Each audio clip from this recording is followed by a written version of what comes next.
అందరికీ praise lord. దేవుని నామానికి మహిమ కలుగును గాక. మీరు అందరూ బాగున్నారు కదా? మీరు పెడుతున్న ప్రతి ప్రార్థన రిక్వెస్ట్కి అనుదినం మేము ప్రార్థన చేస్తూ ఉన్నాం.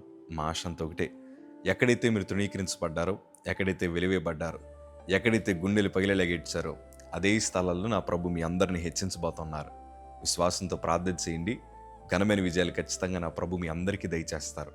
God bless you all. ఇప్పటిదాకా ఎన్నో దుర్వార్తలు మనం వింటూ వచ్చాం. అవి వినడం వల్ల మనం చాలా నిరుత్సాహపడ్డాం. కొంతమంది మనతో మాట్లాడుతున్నప్పుడు, కొంతమంది ఆ మాటల చేత మనల్ని బలహీనపరుస్తున్నప్పుడు ఇంకెందుకులే నా జీవితం అయిపోయిందని వెనుకడుగు వేస్తున్నావా? నిరుత్సాహపడాల్సిన అవసరం లేదు.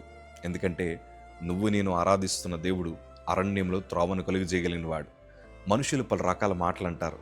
నీకు రాదంటారు, నువ్వు చేయలేవంటారు, నీ బ్రతుకులు జరగదంటారు. ఇవన్నీ వింటున్న ప్రతిసారి అవి ఎప్పటికీ ఆ మాటలు మన ప్రోత్సహించో కానీ ఉన్న బలమునంతా తీసేస్తూ ఉంటాయి. కానీ ప్రియ సంగమా, మీరు ధైర్యంగా ఉండండి. దేవుడు అన్యాయం చేసేవాడు కాదు. దేవుని వాక్యంలో చాలా అద్భుతమైన మాట.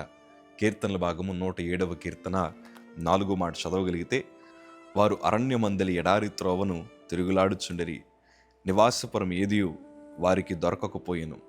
ఆకలి దప్పుల చేత వారి ప్రాణము వారిలో సొమ్మసిల్లెను. వారు కష్టకాలమందు యెహోవాకు మొరపెట్టిరి, ఆయన వారి ఆపదలో నుండి వారిని విడిపించెను. వారొక నివాసపురము చేరినట్లు చక్కని త్రోవను ఆయన వారిని నడిపించెను. దేవునికి మహిమ కలుగునుగాక. కొన్నిసార్లు ఎటు పోవాలో మనకు అర్థం కాదు. జీవితంలో ఎన్నో కన్ఫ్యూజన్స్ వస్తూ ఉంటాయి. ఎందుకంటే ఇప్పటిదాకా మనకు ఎదురైన ఓటములన్నీ మనకు చెప్తున్న మాట ఏంటి తెలుసా? ఇంక నువ్వు సాధించలేవు, ఇంక నీ బ్రతుకులో ఏదీ జరగదు, ఇంక అద్భుతం జరగదు, నువ్వు ప్రార్థన చేస్తున్నా అది అనవసరమే అని కొన్ని మాటల్ని చెవిని పడుతున్నప్పుడు నువ్వు వెనుకడుగు వేయకుండా ఈ ఆపద కాలంలో, లేకపోతే ఈ క్లిష్టమైన పరిస్థితుల మధ్యన నువ్వు ప్రభు వైపు చూడగలిగితే, నువ్వు దేవుని సందులో ప్రార్థించగలిగితే ఏ గమ్యానికి సరళ గమ్యానికి చేరుస్తాడు. కొన్నిసార్లు మన పరిస్థితులు ఎట్లా ఉంటాయంటే అన్ని ద్వారాలు మూయమన్నట్టుంటాయి. ఈరోజు కొంతమంది అదే కదా బాధపడుతున్నారు. ఎటు మార్గం తెలియట్లేదయ్యా, ఏం చేస్తున్నా అందులో మాకు విజయం రావట్లేదు, ఇంక ఓటమి తప్ప మరొక వార్త మాకు వినబట్టలేదని కలవరపడుతున్నాం చాలామంది. కానీ ఒక మాట చెప్తాను, అన్ని ద్వారాలు ముయ్యబడినప్పుడే అసలైన ద్వారమైన దేవుని ద్వారం తెరబడుతుంది. ఆ దేవుని ద్వారం తెరబడాలంటే ఆపత్కాలం వచ్చినప్పుడు మనం ప్రభు వైపే చూడాలి. తండ్రి, నువ్వు తప్ప నాకు వేరే ఆధారం లేదయ్యా, నిన్ను మాత్రమే నమ్ముకున్నానయ్యా అని మీరు ప్రభు వైపు చూడగలిగినప్పుడు ఏ గమ్యానికి మీరు చేరాలో ఆ గమ్యానికి దేవుడు చేరుస్తాడు. ఈ మాటని అనుభవపూర్వకంగా మీతో పంచుకుంటున్నాను. మేము హైదరాబాద్ రైల్వే స్టేషన్కి వెళ్ళాం. నా ఒక్కడికి క్యాన్సర్ అని తెలియదు. మా ఇంట్లో మొదటిసారి క్యాన్సర్ అనే పదం వినబడింది. నన్ను ఏ హాస్పిటల్కి తీసుకెళ్లాలో, ఏ వైద్యుడి దగ్గరికి తీసుకెళ్లాలో మా ఇంట్లో ఎవరికీ అంచనా లేదు. ఎందుకంటే మామూలుగా జ్వరం వచ్చినప్పుడు తెలిసిన డాక్టర్ దగ్గర తీసుకెళ్తాం, కడుపు నొప్పి వచ్చినప్పుడు మనకు తెలిసిన డాక్టర్ దగ్గర తీసుకెళ్తాం. ఈ క్యాన్సర్ అనే మరణకరం రోగం వచ్చింది, ఎవరి దగ్గరికి తీసుకువెళ్లాలో అర్థం కాని పరిస్థితులు మేము మిగిలిపోయాం. కానీ ఆ స్థితిగతుల మధ్యన మా తల్లిగారి దగ్గర నేను చూసింది ఏంటో తెలుసా?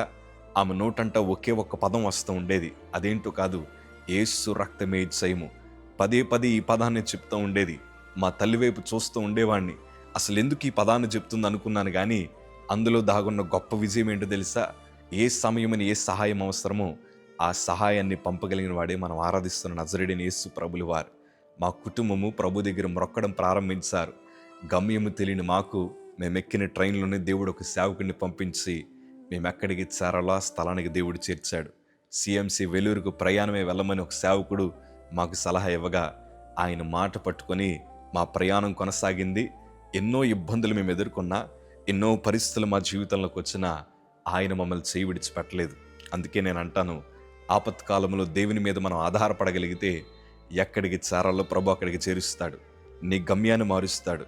మన గమ్యాన్ని చేరడానికి దేవుడు ఒక చక్కటి మార్గాన్ని మనకు ఏర్పాటు చేసి శాంతి సమాధానాన్ని ప్రభు అనుగ్రహిస్తారు. ఈరోజు నీ నిరుత్సాహపరిచే మాటలు ఎన్నో నీ జీవితంలోకి రావచ్చు, కానీ ఆ నిరుత్సాహం అంతటిని తొలగించడానికి దేవుడు ఒక గొప్ప శుభవార్తని మీ జీవితంలో పంపించబోతున్నాడు. మీరు చేసే ప్రయత్నం ఆపకండి. ఎటూ దారి లేకపోయినా కానీ ప్రభు వైపు చూడండి, ఆయనే మీకోసం దారిని ఏర్పాటు చేస్తాడు. అందుకే ఎప్పుడు అంటాను, అన్ని దిక్కులు మూయబడినప్పుడు దేవుడే మనకు దిక్కు. దేవుడు తప్ప మనకు వేరే ఆధారం లేదు. ప్రియ సంగమా, మీరు ప్రార్థించండి. మీరు చేరాల్సిన గమ్యానికి దేవుడు చేరుస్తాడు. నిరుత్సాహపడద్దు, ప్రభు మీద ఆధారపడండి. మా జీవితాన్ని దీవించిన దేవుడు మీ జీవితాలను కూడా ఖచ్చితంగా ఆశీర్వదిస్తారు. God bless you.